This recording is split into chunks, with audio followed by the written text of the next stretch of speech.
내 마음속 깊은 곳에서부터 스멀스멀 피어오르던 그 알 수 없는 불안감은 그렇게 시작되었다. 아내가 말하던 혈린 관계는 결국 나를 배신하기 위한 완벽한 각본이었다. 내 마음속 깊은 곳에서부터 스멀스멀 피어오르던 그 알 수 없는 불안감은 그렇게 시작되었다. 모든 것이 뒤틀리기 직전 폭풍전야의 그 숨막히는 고요함처럼 아주 사소하고 희미했지만 동시에 너무나도 분명했던 균열의 징조들이 내 삶에 스며들기 시작했던 바로 그 무렵으로 기억은 나를 데려간다. 소현의 웃음소리가 이제는 너무나 낯설게 들렸다. 더 이상 나를 향한 것이 아니었으니까? 아내가 넥서스 코퍼레이션의 팀장으로 승진하면서부터 모든 것이 조금씩 그러나 확실하게 변하기 시작했다. 축하의 꽃다발과 샴페인의 거품이 채 가라앉기도 전에 아내의 귀가 시간은 눈에 띄게 늦어졌고 밤늦게 돌아온 그녀의 옷깃에서는 언제부턴가 낯선 향수 냄새가 희미하게 풍겨나왔다. 처음에는 대수롭지 않게 넘기려 했다. 승진했으니 일이 많아졌겠거니 새로운 환경에 적응하느라 피곤하겠거니. 하지만 빈집에서 홀로 차가운 저녁을 먹는 날들이 늘어갈수록 내 마음 한구석에는 허전함과 함께 불길한 예감이 조금씩 고개를 들기 시작했다. 재옥 팀장님이 내 기획안을 보더니 정말 획기적이라고 칭찬했어. 오늘 재옥 팀장님 덕분에 프레젠테이션 잘 마쳤잖아. 그분은 정말 배울 점이 많은 사람이야. 새로운 상사라는 그 남자, 재옥에 대한 이야기는 소현의 입에서 마르지 않는 샘처럼 흘러나왔다. 그녀의 목소리에는 평소와 다른 어떤 특별한 존경심과 설렘 같은 것이 묻어나는 듯 했다. 나는 그저 직장 동료에 대한 순수한 감탄이겠거니 애써 스스로를 다독였지만 그 이름이 등장하는 빈도가 잦아질수록 마음속 불안은 좀처럼 떨쳐내기 어려웠다. 특히 소현이 묘사하는 재옥은 야망 넘치고 결단력 있으며 동시에 사람을 끌어당기는 묘한 매력까지 갖춘 완벽한 남자처럼 보였다. 어쩌면 질투였을까? 아니, 그보다는 알 수 없는 위기감에 가까웠다. 소현은 종종 재옥 팀장이 사용하는 클래식 만년필에 대해서도 이야기했다. 마치 그의 권위와 세련됨을 상징하는 물건이라도 되는 듯 동경 어린 눈빛으로. 나는 그 만년필 이야기가 나올 때마다 가슴 한구석이 싸늘하게 식는 것을 느꼈다. 그저 만년필일 뿐인데 왜 이렇게 신경이 쓰이는 걸까? 어느 날 밤이었다. 소파에 앉아 각자 휴대폰만 들여다보던 무료한 시간. 문득 고개를 들었을 때 소현이 휴대폰 화면을 보며 혼자 희미하게 미소 짓고 있는 것을 발견했다. 그 미소는 분명 나를 향한 것이 아니었다. 내가 무슨 좋은 일 있어? 라고 묻자 소현은 화들짝 놀라며 황급히 휴대폰을 감췄다. 아, 아니야. 그냥 회사 단톡방에서 웃긴 얘기가 있어서. 그녀의 대답은 어딘가 부자연스러웠고 눈빛은 불안하게 흔들리고 있었다.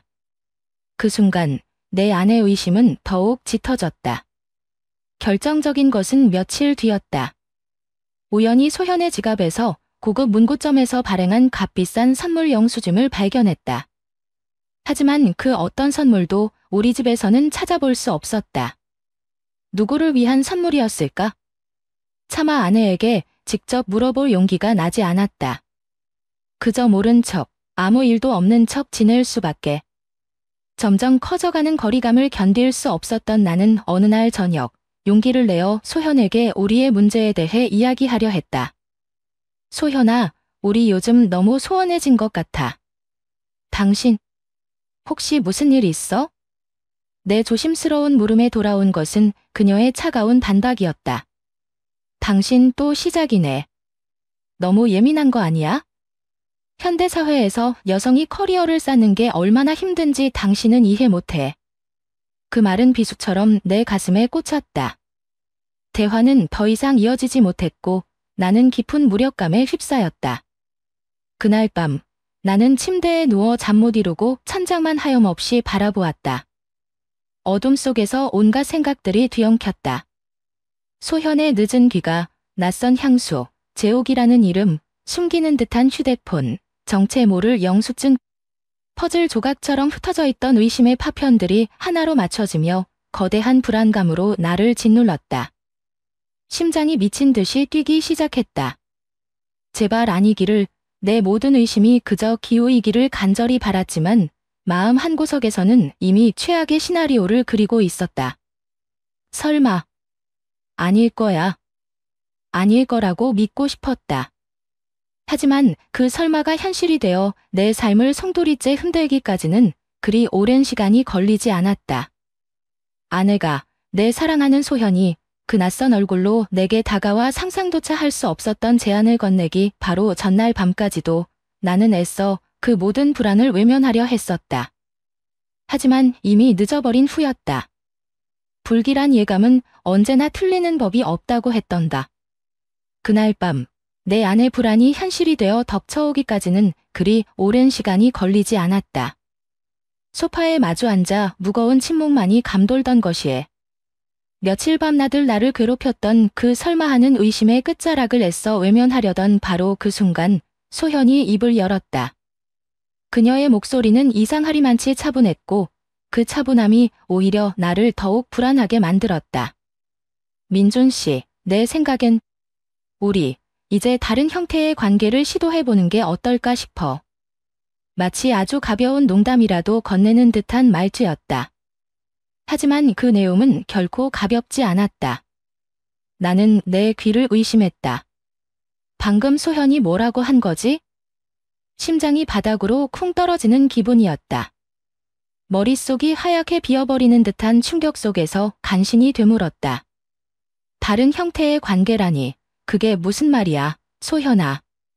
소현은 내 흔들리는 눈빛을 피하지 않고 똑바로 마주보며 말을 이었다. 그 표정은 무서울 정도로 혐오했다. 말 그대로야. 서로에게 다른 감정적 교류를 할 수 있는 자유를 주는 거지? 일종의 열린 결혼이라고 할까? 열린 결혼. 귀를 의심했다. 그 단어가 주는 생경함과 불쾌함에 온몸의 피가 차갑게 식는 것 같았다. 대체 무슨 말을 하는 건지? 이게 지금 10년을 함께 산 아내의 입에서 나올 소리란 말인가? 우리 관계를 새롭게 하고 서로에게 숨통을 틔워줄 수 있을 거야. 사랑이라는 게 꼭 한 사람에게만 묶여 있어야 하는 건 아니잖아. 서로를 소유하려는 마음이 오히려 관계를 망가뜨릴 수도 있고 그녀는 마치 미리 준비라도 한 듯 막힘없이 자신의 논리를 펼쳐나갔다. 당황스러움을 넘어선 분노가 치밀어 올랐다. 제정신이야? 당신 지금 무슨 소리를 하는 거야? 10년이야. 우리가 함께한 세월이. 그런데 이제 와서 그런 말도 안 되는. 나는 거의 소리를 지르다시피 했다. 내 격앙된 반응에도 소현은 눈 하나 깜짝하지 않았다. 오히려 그녀의 눈빛은 더욱 단호해졌고 그 안에는 일말의 도전적인 기색마저 서려 있었다. 마치 내 대답을 이미 예상했다는 듯이. 만약 당신이 이 제안을 받아들이지 못한다면 아마 우리 사이에 더 이상 할 이야기는 없을 것 같네. 그것은 명백한 협박이었다. 그녀를 잃을 수도 있다는 공포가 순식간에 내 온몸을 휘감았다. 이미 예전에 따뜻했던 소현은 아니었지만 그럼에도 불구하고 나는 그녀를 놓을 준비가 되어 있지 않았다. 지난 10년간의 추억들이 주마등처럼 스쳐 지나갔고 그녀 없는 나의 미래는 상상조차 할 수 없었다. 그 두려움은 너무나도 컸다. 결국 나는 항복했다. 절망과 공포, 그리고 알 수 없는 무력감 속에서 나는 목이 메어 제대로 나오지도 않는 목소리로 그 말도 안 되는 제안을 받아들이고 말았다. 만약 그게 당신이 진심으로 원하는 거라면 그렇게 해. 그 말을 내뱉는 순간 내 마음 한구석이 와르르 무너져 내리는 소리가 들리는 듯 했다. 내 영혼의 일부를 악마에게 팔아넘긴 기분이었다. 놀랍게도 소현은 마치 이 순간을 기다렸다는 듯이 종이 한 장을 꺼내 들었다. 거기에는 결린 결혼을 위한 몇 가지 규칙들이 빼곡하게 적혀 있었다. 서로의 사생활 존중, 질투 금지, 정해진 요일 외에는 각자의 시간을 보낼 것. 마치 오랫동안 이 순간을 계획하고 준비해온 사람처럼 그녀는 너무나도 치밀했다. 그 모습에 나는 소름이 돋았다. 내 아내, 한때 내 세상의 전부였던 소현. 하지만 지금 내 앞에 앉아있는 그녀는 내가 알던 사람이 아니었다. 차갑고 냉정하며 심지어 잔인하게까지 느껴지는 낯선 타인이었다. 그날 밤 나는 홀로 어두운 거실에 남아 싸구려 위스키를 들이켰다. 술 기운이 온몸에 퍼졌지만 마음속 혼란과 고통은 조금도 가시지 않았다. 오히려 더욱 선명해지는 것은 지독한 자기 혐오와 역겨움 뿐이었다. 내가 대체 무슨 짓을 한 거지? 이 끔찍한 약속의 끝에는 무엇이 기다리고 있을까? 그저 모든 것이 악몽이기를 바랄 뿐이었다. 하지만 이것은 분명 현실이었고 앞으로 닥쳐올 더 큰 고통의 서막에 불과하다는 것을 그때의 나는 미처 알지 못했다.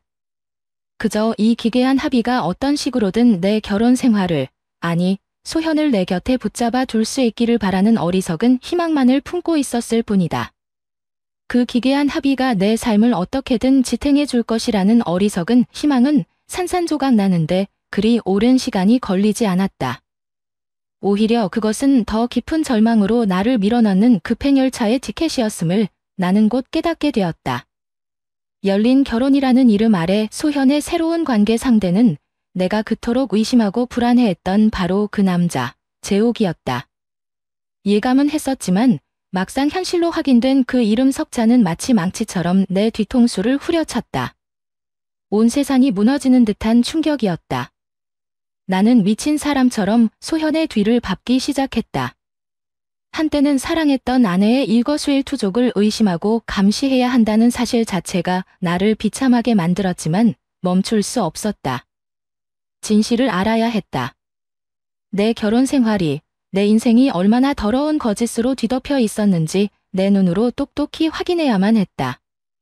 그러던 어느 날 저녁, 내 예감은 최악의 형태로 적중했다.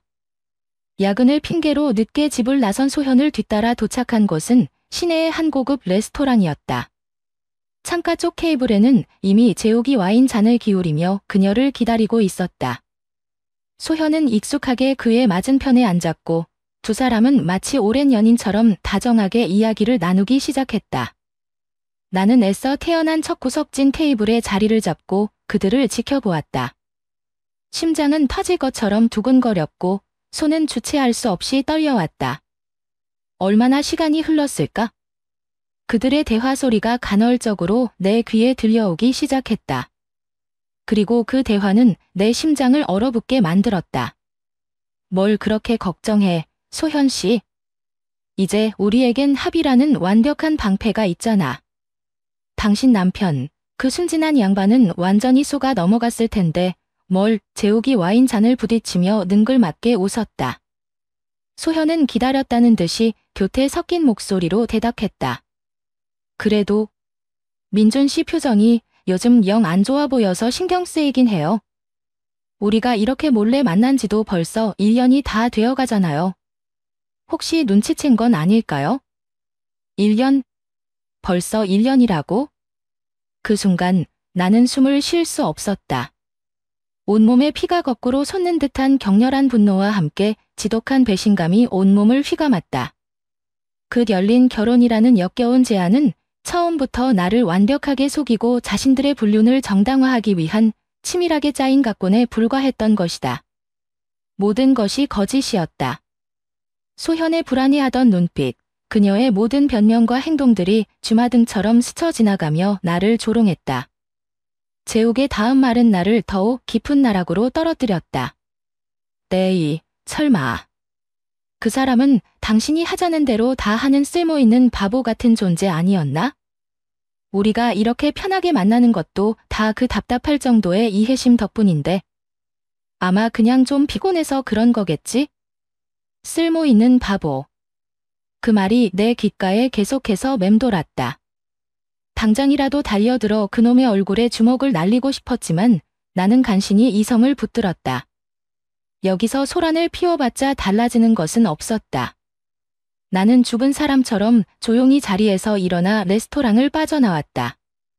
차가운 밤 공기가 폐보 깊숙이 스며들었지만 내 안의 불길은 조금도 사그라지지 않았다. 오히려 더욱 거세게 타오를 뿐이었다. 집으로 돌아오는 내내 머릿속은 뒤죽박죽이었다. 내가 알던 소현은 어디로 사라진 걸까? 어떻게 10년이라는 세월을 함께한 남편을 이토록 철저하게 기만할 수 있는 걸까? 분노와 슬픔, 배신감과 절망감이 뒤섞여 나를 삼켜버릴 것만 같았다. 집에 도착했을 때 소현은 아무 일도 없었다는 듯 평소와 다름없이 나를 맞이했다. 오늘 회사 일은 어땠어? 피곤해 보이네. 그녀의 위선적인 목소리를 듣는 순간 나는 구역질이 치밀어 오르는 것을 느꼈다. 이 모든 것을 알고도 태연하게 나를 대하는 그녀의 뻔뻔함에 치가 떨렸다. 소리치고 싶었다. 모든 것을 집어던지고 이 지옥 같은 현실에서 벗어나고 싶었다. 하지만 나는 아무 말도 하지 않았다. 대신 내 안에서는 차가운 분노와 함께 어떤 결심이 굳어지고 있었다. 이대로 끝낼 수는 없었다. 이대로 저들의 기만에 놀아날 수는 없었다. 나는 모든 증거를 수집할 것이다.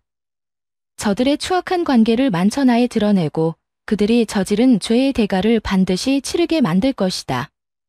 당신은 이 기만의 대가를 치르게 될 거야, 소현. 당신과 그놈, 둘 다의 눈빛은 어둠 속에서 형형하게 빛나고 있었다. 이제부터 시작될 나의 처절한 복수극은 어쩌면 나 자신마저 파멸로 이끌지도 모른다는 불길한 예감과 함께 그렇게 막이 오르고 있었다. 내 안의 차가운 분노는 들끓는 복수심으로 변모했고 나는 소현과 재욱, 그 두 사람의 추악한 관계를 증명할 증거를 찾기 위해 혈안이 되었다. 내 삶을 송두리째 뒤흔든 그들의 기만에 걸맞은 대가를 치르게 하리라.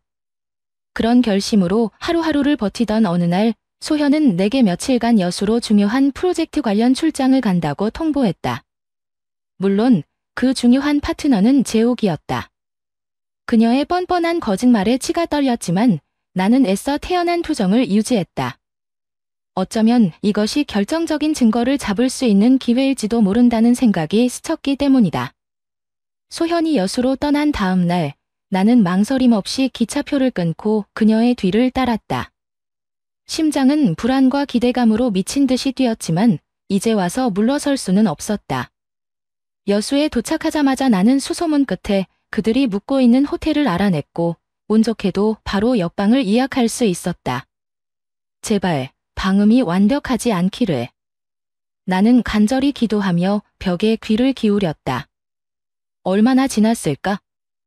옆방에서 희미하게 소리가 새어나오기 시작했다. 처음에는 소현의 높은 웃음소리와 재욱의 낮은 목소리가 뒤섞여 들려왔다. 그리고 곧이어 내 귀를 의심하게 만드는 은밀한 속삭임들이 벽을 타고 넘어왔다. 재욱 씨, 당신 정말 최고야. 이런 시간, 정말 오랜만이야. 이 소현의 목소리는 꿀처럼 달콤했고 그 안에는 내가 한 번도 들어본 적 없는 교태가 가득했다. 소현 씨도 마찬가지야, 내 사랑. 그 멍청한 남편에게서 벗어나니 얼마나 홀가분한지 몰라. 답답해 죽는 줄 알았다고. 재욱의 목소리는 역겨울 정도로 다정했다. 그리고 그의 다음 말은 내 심장을 갈기갈기 찢어놓았다. 그 친구, 정말 딱하지. 자기가 우리에게 얼마나 좋은 빌미를, 얼마나 완벽한 알리바이를 만들어줬는지도 모를 테니 말이야. 우리가 이렇게 편안하게 미래를 즐길 수 있는 것도 다 그 친구 덕분 아니겠어? 세상이 무너지는 소리가 들리는 듯 했다. 더 이상 듣고 있을 수가 없었다. 나는 비틀거리며 발코니로 나갔다. 차가운 밤바람이 얼굴을 때렸지만 내 안의 불길은 꺼지지 않았다. 그리고 바로 그때 옆방 발코니에서 펼쳐진 광경은 내 모든 감각을 마비시켰다. 달빛 아래 소현과 재욱이 서로를 뜨겁게 끌어안고 있었다.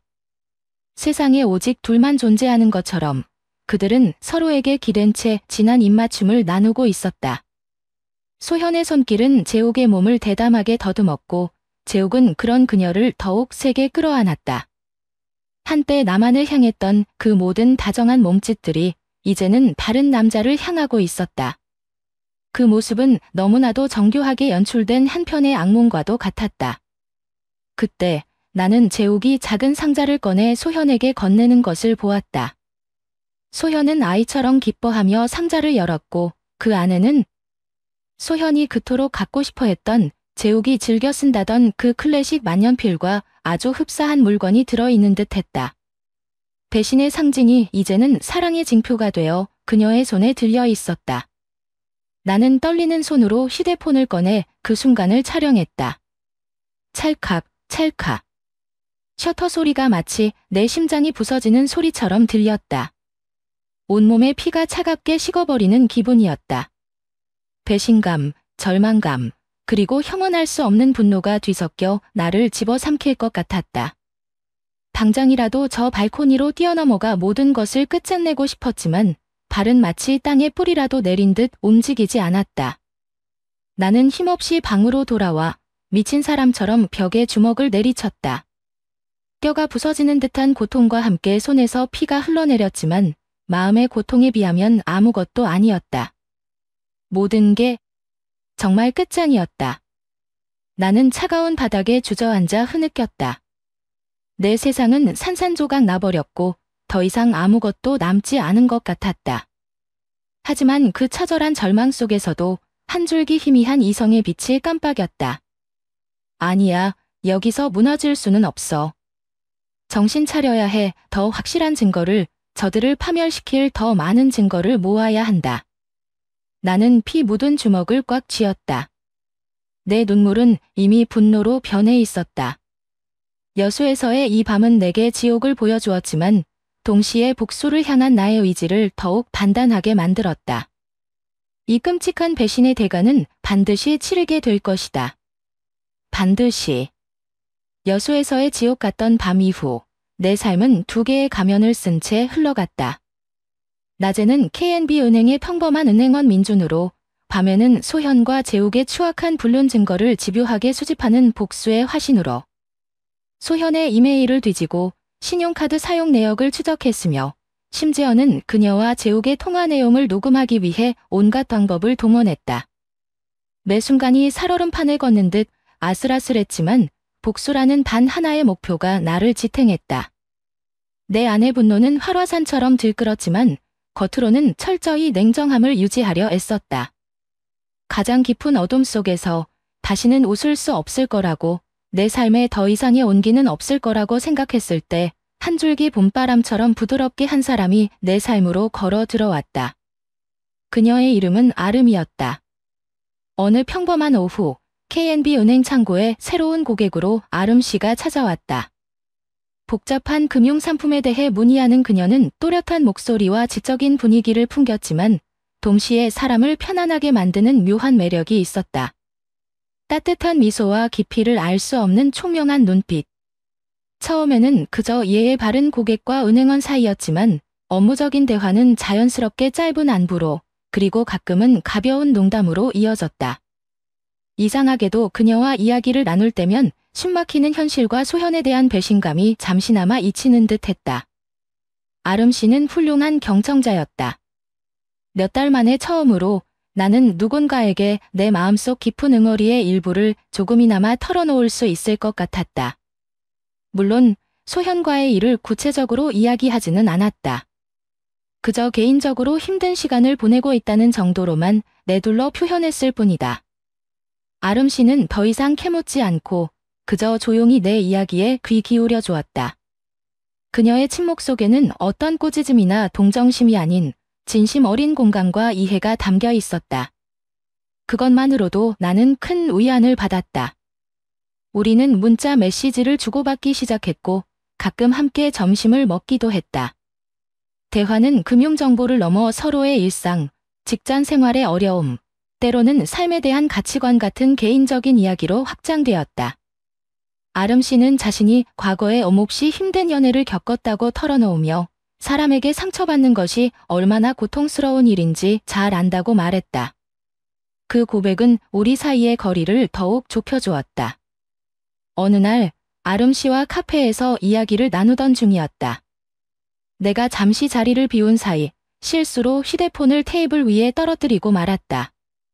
휴대폰에는 소현과 재욱의 불륜 증거 사진과 메시지들이 가득했다. 황급히 돌아와 휴대폰을 집으려 할 때 이미 아름 씨가 그것을 주워들고 있었다. 그녀의 시선이 내 휴대폰 액정에 떠오른 여수에서 찍은 소현과 재욱의 다정한 사진에 잠시 머무르는 것을 보았다. 심장이 멎는 듯 했다. 하지만 아름 씨는 아무 말 없이 그저 모든 것을 이해한다는 듯한 깊은 눈빛으로 나를 바라보며 휴대폰을 건네주었다.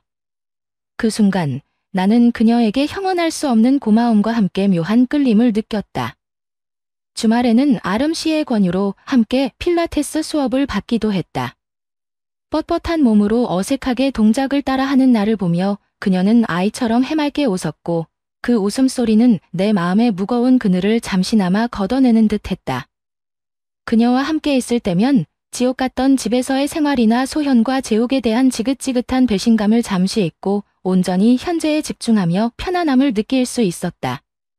아름 씨는 벼랑 끝에 서 있던 내게 숨쉴 구멍이자 작은 위안이었다. 어느덧 어둠이 내린 저녁, 필라테스 수업을 마치고 그녀를 집 앞까지 바래다 주었을 때였다. 차 안에는 어색하지만 기분 좋은 설렘과 침묵이 공존했다. 헤어지기 아쉬운 마음에 나는 나도 모르게 천천히 아름 씨에게 다가가 입을 맞췄다.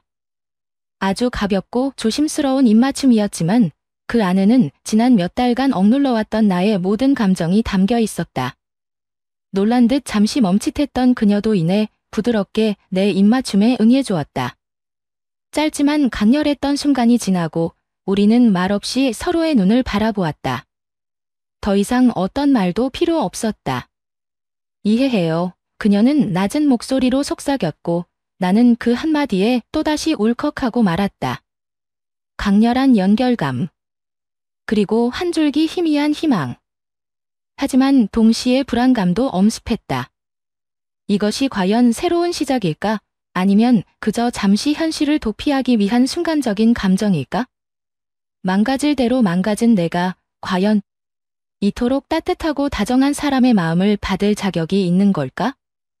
내 마음은 갈피를 잡지 못하고 흔들렸지만 한 가지 분명한 것은 아름 씨의 존재가 칠흑 같던 내 삶에 작은 등불 하나를 켜주었다는 사실이었다. 그 등불이 꺼지지 않기를 나는 간절히 바랐다. 아름 씨라는 존재가 내 잿빛 삶에 희미한 등불을 켜준 것은 사실이었지만 그 빛은 위태롭기 짝이 없었다. 소현과 재욱을 향한 내 안의 분노와 복수심은 여전히 활화산처럼 들끓고 있었고 그것은 언제 터져나올지 모르는 시한폭탄과 같았다. 그리고 마침내 그 폭탄의 도화선에 불이 붙는 날이 오고야 말았다. 어느 날 저녁 나는 재욱에 대한 은밀한 조사를 통해 그가 최근 소현을 차버리고 새로운 여자를 만난다는 사실을 알아냈다. 더 이상 흥미가 떨어졌다는 것이 이유였다. 모든 것을 예상했지만 막상 현실로 닥치니 실소밖에 나오지 않았다. 그리고 며칠 뒤 초췌한 모습의 소현이 우리 집 현관 앞에 나타났다. 마치 모든 것을 잃은 사람처럼. 내가 잘못했어요, 민준 씨. 정말 잘못했다고요.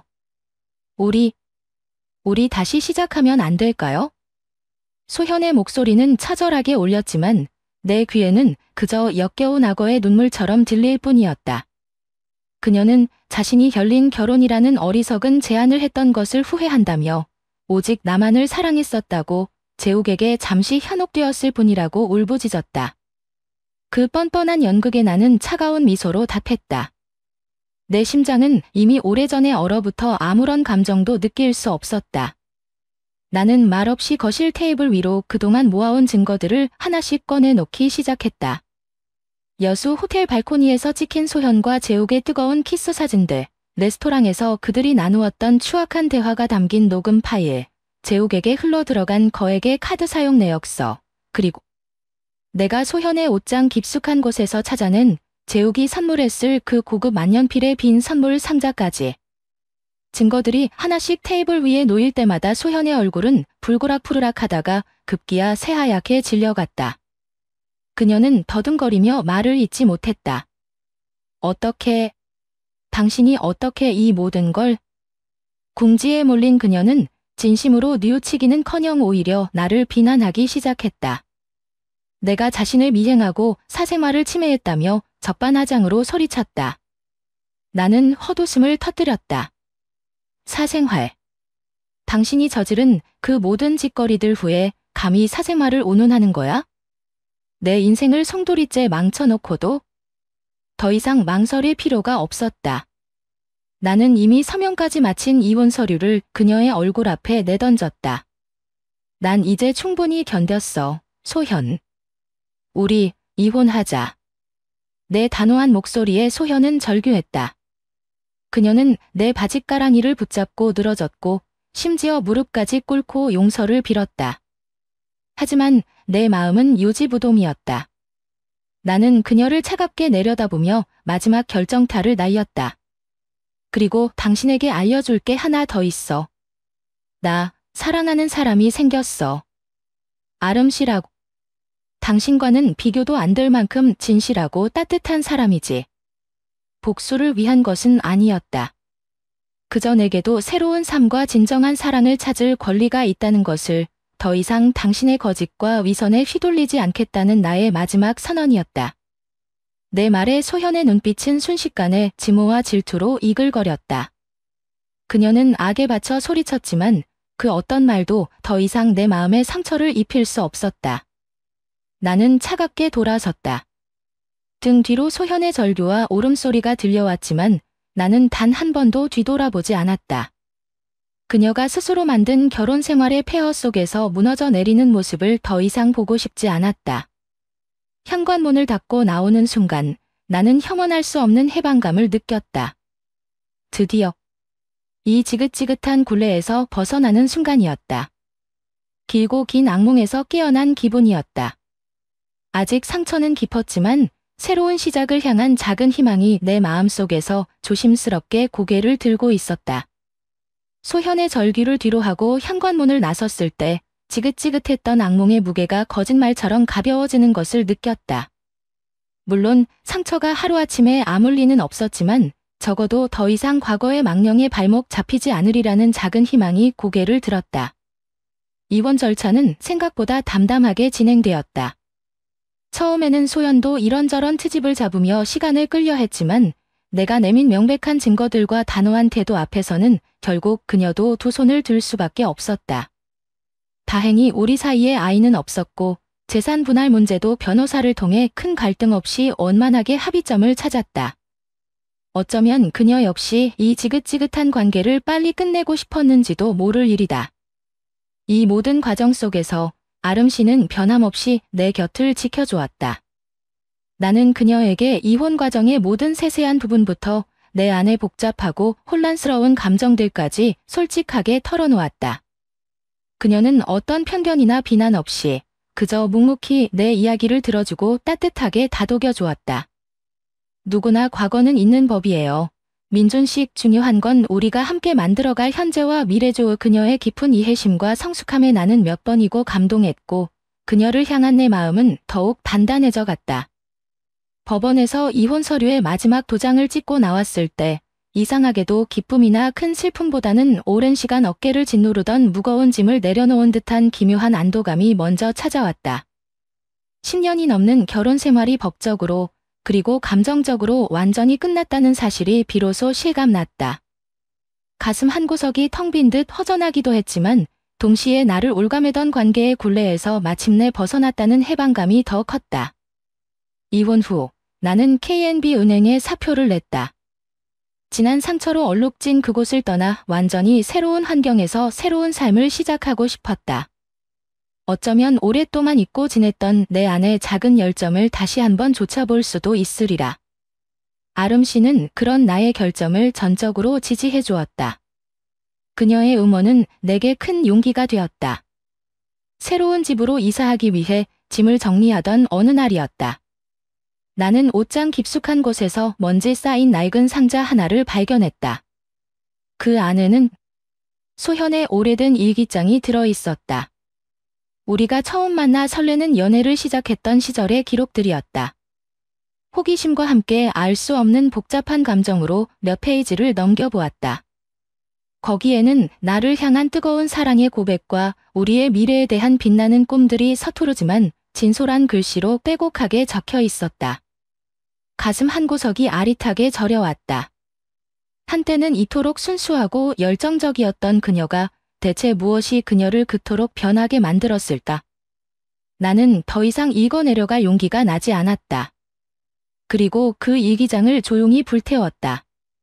타오르는 불꽃 속에서 나는 과거의 모든 미련과 아픔을 함께 재로 만들었다. 그것은 과거와의 완전한 단절을 의미하는 나만의 의식이었다. 얼마 후 나와 아름 씨는 햇살이 잘 드는 작은 아파트를 함께 구했다. 우리는 함께 페인트 칠을 하고 가구를 고르고 서툰 솜씨로 요리를 하며 웃음꽃을 피웠다. 그녀와 함께하는 소소한 일상 속에서 나는 오랫동안 잊고 지냈던 평온함과 진정한 행복을 느낄 수 있었다. 더 이상 악몽에 시달리지 않았고 세상의 모든 소리가 아름다운 음악처럼 들렸다. 어느덧 해 질려 우리는 새로 꾸민 아파트의 작은 발코니에 나란히 서서 붉게 물든 노을을 바라보았다. 아름 씨가 조용히 내 어깨에 머리를 기댔고 나는 그녀의 손을 따뜻하게 감싸 쥐었다. 고마워요. 아름 씨 내 곁에 있어줘서. 내 낮은 속삭임에 그녀는 살며시 미소 지었다. 앞으로 우리 앞에 어떤 시련이 닥칠지 알 수 없었지만 이제 나는 더 이상 혼자가 아니었다. 내 손을 잡아주는 이 사람과 함께라면 그 어떤 어려움도 헤쳐나갈 수 있으리라는 확신이 들었다. 진짜 사랑, 마침내 나는 그것을 찾은 것이다. 잿더미 속에서 피어난 새로운 희망처럼 나의 두 번째 인생은 그렇게 다시 시작되고 있었다. 잿더미 속에서 피어난 희망처럼 아름 씨와 함께하는 나의 두 번째 인생은 그렇게 조용히 하지만 단단하게 시작되고 있었다. 지나온 길을 돌아보면 여전히 가슴 한구석이 아려오지만 그 아픔 속에서 나는 값진 교훈들을 얻었다. 어쩌면 영원한 것은 이 세상에 없을지도 모른다. 뜨겁던 사랑도 사무치던 고통도 시간의 흐름 속에서 그 색이 바래기 마련이다. 중요한 것은 매 순간의 폭풍우가 지나간 뒤 우리가 무엇을 배우고 어떻게 다시 일어서는가 하는 점일 것이다. 소현과의 결혼 생활은 내게 너무나도 많은 상처를 남겼지만 동시에 관계에 있어 진정한 소통과 서로에 대한 존중이 얼마나 중요한지 그리고 작은 균열의 신호들을 결코 가볍게 여겨서는 안 된다는 것을 뼈저리게 깨닫게 해주었다. 때로는 모든 것을 놓아버리는 것이 자신을 구원하는 유일한 길일 수도 있다는 사실 또한 소현에 대한 나의 감정은 이제 증오나 원망보다는 희미한 연민에 가까워졌다. 스스로 행복을 걷어찬 그녀의 어리석음이 안타까울 뿐이었다. 이혼 후 한참의 시간이 흐른 어느 날 나는 정말 우연히 거리에서 소현과 마주쳤다. 한때는 세련되고 자신감 넘치던 그녀는 온데간데없고 어딘가 지치고 초라해 보이는 모습이었다. 그녀는 멋쩍은 표정으로 먼저 내게 다가와 아주 작은 목소리로 사과의 말을 건넸다. 그 사과가 진심이었는지 아니면 또 다른 연극이었는지는 알 수 없었지만 이상하게도 내 마음은 더 이상 동요하지 않았다. 그저 담담하게 그녀의 안부를 물었고 짧은 대화 후 우리는 각자의 길을 갔다. 더 이상 그녀는 내 삶의 어떤 부분도 아니었다.